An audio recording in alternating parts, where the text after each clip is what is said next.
শুভ সকাল আমার প্রিয় বন্ধুরা, আশা করছি তোমরা যে যেখানে আছো সকলে ভালো আছো, সুস্থ আছো। বীরভূম জেলার ছোট্ট একটি গ্রাম থেকে আমি দৈবকী তোমাদের সকলকে জানাই আমার ব্লগ চ্যানেলে অনেক অনেক স্বাগত আর আমার অনেক অনেক ভালোবাসা। তো সকালবেলাতেই দেখো বাসন মাজা থেকেই ব্লগটা শুরু করছি। তবে মা উঠেছিল বেশ অনেকক্ষণ আগে। আমি যখন উঠলাম দেখলাম মা ঘরগুলো ঝাড়ু দিচ্ছে। তার আগে মা মারুলি দিয়েছে, উঠোনগুলো ঝাড়ু দিয়েছে, দিয়ে ঘরগুলো ঝাড়ু দিচ্ছিল। আর আমি দেখলাম যে কলপারে বাসনগুলো ভেজানো আছে, তাহলে বাসনগুলো ধোয়া মাজা করতে শুরু করি। আর কালকে রাত্রেই বাসনগুলো ভিজিয়ে রাখা হয়েছিল। আর কি বলো তো, এখানে ঘেরাঘুরো ঘর বলে খাওয়া দাওয়ার পর কিন্তু এই কলপারে বাসনগুলো ভেজানো থাকে। আর আমাদের বাড়িতে কিন্তু সেটা হয় না, কারণ আমাদের সেই বাইরে পুকুর পাড়ে যেতে হয়। তো যখন মাজি তার একটু আগে আর কি ভিজিয়ে রাখি। তো যাই হোক, এক এক করে দেখো প্রায় সব বাসনগুলোই মেজে নিলাম। আর কালকে তো রান্না বান্না হয়েছিল, তো সেই জন্য হাঁড়ি কড়াই আর রান্না হলে দেখবে যে বেশি বাসন থাকবেই। আর এখানে কালকে বলে নয়, প্রত্যেক দিনই কিন্তু দুবেলা রান্না করা হয়। আর আমাদের ওখানে মাঝে সাঝে ওই রাত্রে ভাত হয়, আর এখানে প্রত্যেক দিনই হয়। তো যাই হোক, সব বাসন মেজে নিয়ে দেখো একটা কাপড় দিয়ে ভালো করে আর একবার বুলিয়ে নিচ্ছি। তারপরে তখন আর একবার জল দিয়ে ধুয়ে নেব। আর আজকে হচ্ছে কালকে যেখানে গিয়েছিলাম আমরা সেখানে যাব, কারণ জেঠিমার আজকে শ্রাদ্ধ। তো সেই জন্য তাড়াতাড়ি আরও কাজগুলো করে নিচ্ছি। তাড়াতাড়ি কাজগুলো সামলানো হয়ে গেলে স্নান টান করে আমরা বেরিয়ে পড়ব।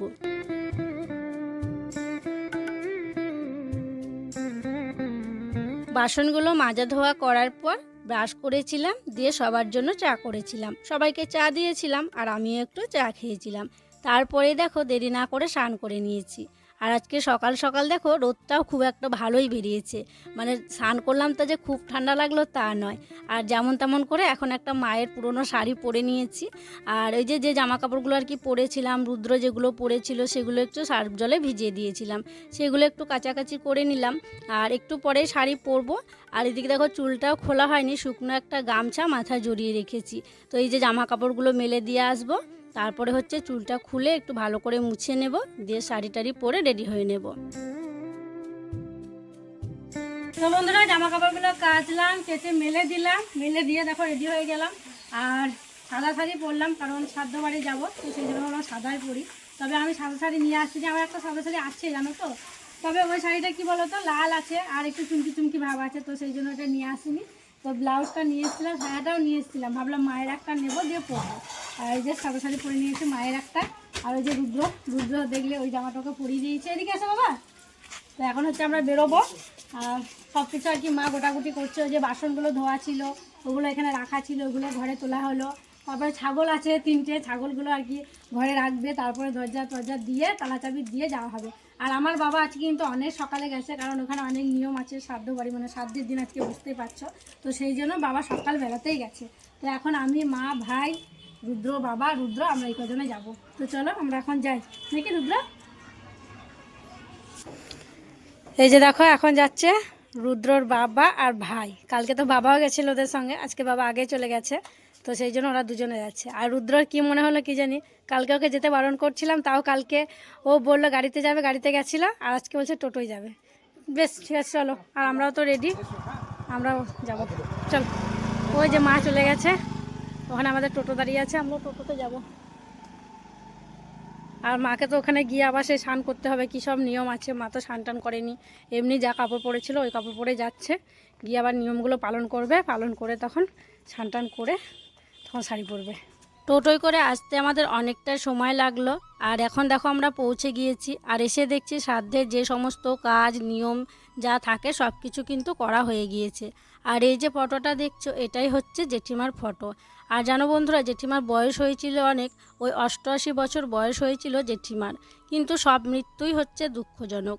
তো এসেই জেঠিমার এই যে ফটো আছে, এখানেই কিন্তু পাশে আমি একটু বসলাম।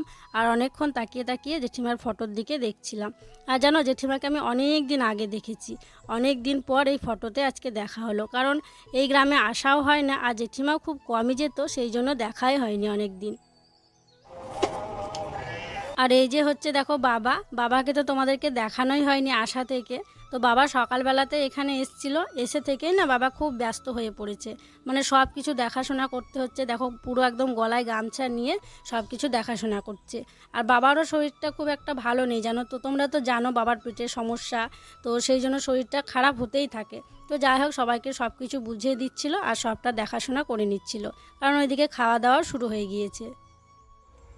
অনেকক্ষণ হলো আমরা এলাম, এসে মুড়ি খেলাম। মুড়ি খাওয়ার পরে ওই বাড়িতে একটু বসেছিলাম, তারপর ভাবলাম যাই একটু মাঠগুলো দেখে আসি। মানে ওই দিকটা কালকে দেখা হয়েছিল আর এই দিকটা দেখা হয়নি, কি আছে না আছে, তাই ভাবলাম কি আর করবো, চলো যাই একটু ঘুরে আসি। তাই রুদ্র বাবা এলাম একটু ঘুরতে। আর কীর্তন হচ্ছে, তোমরা শুনতেই পাচ্ছ, কারণ কালকে রাত্রে কালী পুজো হয়েছে এখানে, তাই কীর্তন হচ্ছে, কালকে থেকে কীর্তন হচ্ছে। আবার যাত্রা টাত্রা অনেক কিছু প্রোগ্রাম আছে, মানে এক সপ্তাহ ধরে বলছে নাকি মেলা হবে, তারপরে কীর্তন বাউল এ সমস্ত কিছু হবে। আর রুদ্র তোমরা এসছি তখন থেকে বলছে মা মেলার ওখানে চলো, মা মেলার ওখানে চলো। তো একটুখানি মাঠের এদিকে এলাম, একটু পরে ওকে নিয়ে যাব, একটু ঘুরিয়ে আনবো ছেলেটাকে। সে আশা থেকে বলছে যাবো যাবে ওখানে তুমি? বেশ ঠিক আছে যাবো। একটুখানি বসি, তারপর হচ্ছে যাবো, ছেলেটাকে ঘুরিয়ে আনবো। আর খাওয়া দাওয়া করতে একটু দেরি আছে, একটু মুড়ি খেলাম, তো একটু পরে খাওয়া দাওয়া করবো। বেশ অনেকক্ষণ থেকে মাঠের ধারে বসেছিলাম, আর ওই যে গিয়ে বসেছি তখন থেকেই রুদ্রসোনা বলছে মা চলো না মেলা বসেছে, মেলায় চলো, মেলা দেখবো একটু, মেলা দেখবো একটু। তো একটুখানি বসেছিলাম, তারপরে দেখো চলে এসেছি মেলায়। আর তোমাদেরকে তো আগেই বললাম যে কীর্তন হচ্ছে, এখনও পর্যন্ত কীর্তন হচ্ছে, পুরো গ্রাম একদম মাইক দেওয়া হয়েছে।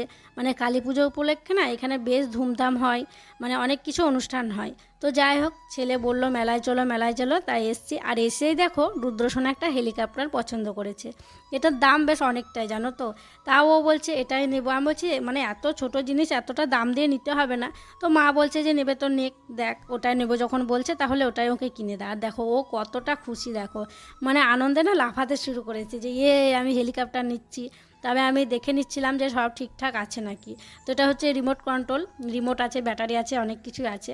এটা বলছে নাকি আকাশে অনেকটা মানে অনেকটা উঁচুতে উড়ে যাবে।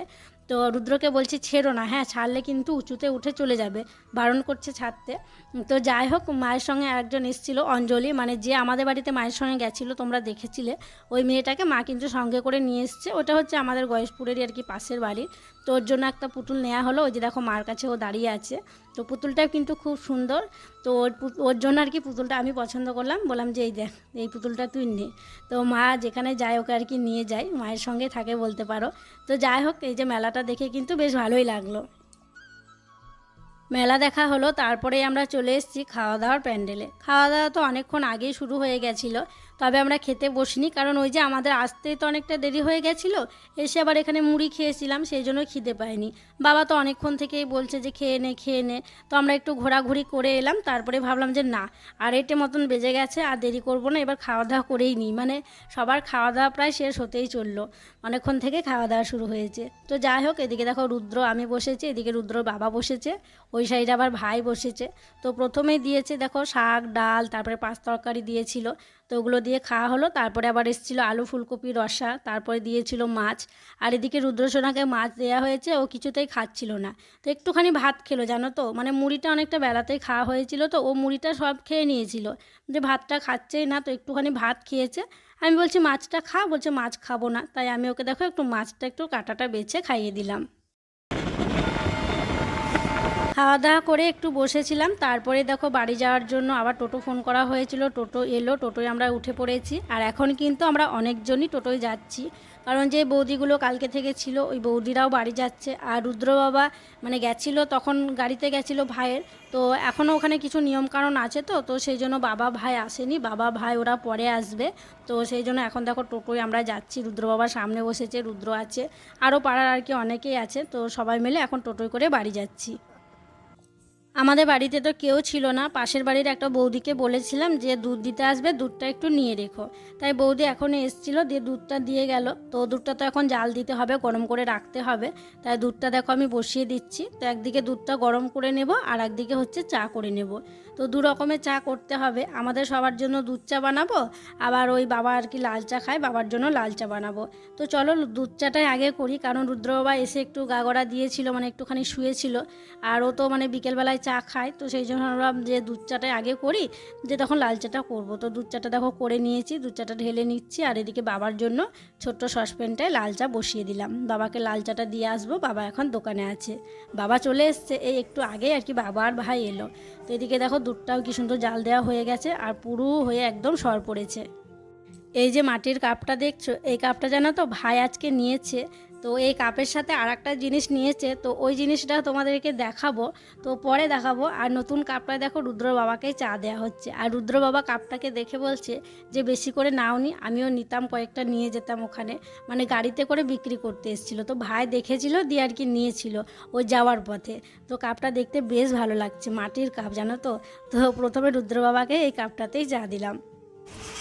দৈবকী সারাদিন দেখো ঘোরাঘুরি করে মানে এতটা ক্লান্ত হওয়ার পরেও আমাদের জন্য এখানে এসেও রান্না করছে। তো বাবা আবার জোর করে মানে এই মাংসটা নিয়ে আসা করা। বাবার ভাই, হ্যাঁ বাবার ভাই।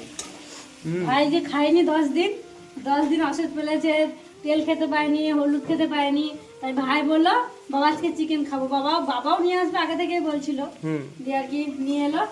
তো এখন রান্না করছি আমি, মাকে একটু রেস্ট দিলাম, আমি বললাম যে আমি রান্নাটা করি। তা আমি করে নিচ্ছি, এদিকে ভাত হচ্ছে, আলু সিদ্ধ, টমেটো সিদ্ধ আর চিকেন, আর কিছু হবে না রাত্রে, এইভাবে আর কি রান্না বান্না। আর মাকে রেস্ট দিলা না, তুমি সবাইকেই রেস্ট আর দাও। একটা ভুল হয়ে গেছে জানো আমার এখানে, কি হয়েছে জানি না আজকে চিকেনটা খেতে কেমন লাগবে। আমি আলুটা প্রত্যেকবার যখনই রান্না করি আগে আলুটা একটু তেলে ভেজে নিই, আজকে আলুটা ভাজতে ভুলে গেছি, চিকেন চাপিয়ে দিয়েছি। ওইদিকে আলু ভাজা মানে ওইদিকে আলুটা রেখেছিলাম মনে নেই, দিয়ে এই মানে মাংস দিয়েছি তার সঙ্গে সঙ্গে আলুটাও দিয়ে দিয়েছি কষাতে। অনেকে আবার মানে দেখেছি জানো তো এইভাবেই করে, যে মশলার উপরে আলু আর চিকেন একসাথে দিয়ে দেয়। তো যাই হোক জানি না টেস্ট কেমন হবে, তবে মা মানে সেন্ট পাচ্ছে, এখনই বলছিল ভালো সেন্ট। সেন্ট উঠছে ভালো। তো চলো এখনো কষাতে হবে, তেল ছাড়েনি, অনেকক্ষণ কষাবো এখনো, তারপরে হচ্ছে জল দেবো। বেশ অনেকক্ষণ হলো চিকেন কষানো হয়ে গেছে, আর ভাতটা নামিয়ে ফ্যানটা ঝরাতে দিয়েছি। কড়াইটা তখন ওই দিকে ছিল দেখছিলে, এখন এবার দেখো এইদিকে দিয়েছি। তো চলো এবার অনেকক্ষণ পর ফিরে এলাম, দেখি কেমন কালার এসছে। এই দেখো কালারটা বেশ ভালোই এসছে। আমি তো ভাবছিলাম যে কালার হবে না বোধহয়, আলুটা ভাজা হয়নি, আলুগুলো মানে কষাচ্ছিলাম তখন কেমন সাদা সাদা দেখাচ্ছিল, এখন দেখো বেশ ভালো লাগছে, বলো কালার হয়েছে। আমার খুব চিন্তায় ছিল জানো তো, আর চিকেন মানে রান্না করলে যদি কালার না হয়, যে কোনো মাংস যদি রান্না করি ফ্যাকে একটা কালার হয়, যদি কালার ভালো না হয় আমার না ভালো লাগে না। তো বেশ কালার এসছে। এই যে চলো আলু সিদ্ধ হয়েছে নাকি দেখি, সিদ্ধ হলেই কিন্তু নামিয়ে দেবো।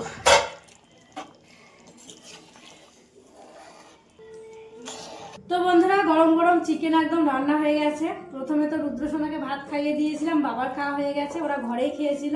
তো তারপরে দেখো রুদ্র বাবাকে খেতে দিলাম, আর আমারটাও বেড়ে নিয়েছি। তো আমি এখন বসবো না, ও কি নেবে দেখি না নেবে দেখি, তারপর হচ্ছে একটু পরে বসবো। তো চলো তাহলে এখানে বিদায় নিচ্ছি, তোমরা সকলে ভালো থেকো, সুস্থ থেকো। আর যারা নতুন বন্ধু হয়ে আমার এই ভিডিওটি দেখছো তাদের কাছে একটি অনুরোধ করব, আমার চ্যানেলটিকে সাবস্ক্রাইব করে আমার পাশে থেকো। আর যারা পুরনো বন্ধু হয়ে আমার পাশে আছো তাদেরকে আমার অসংখ্য অসংখ্য ধন্যবাদ আর অনেক অনেক ভালোবাসা। দেখা হবে আবার পরবর্তী ব্লগে।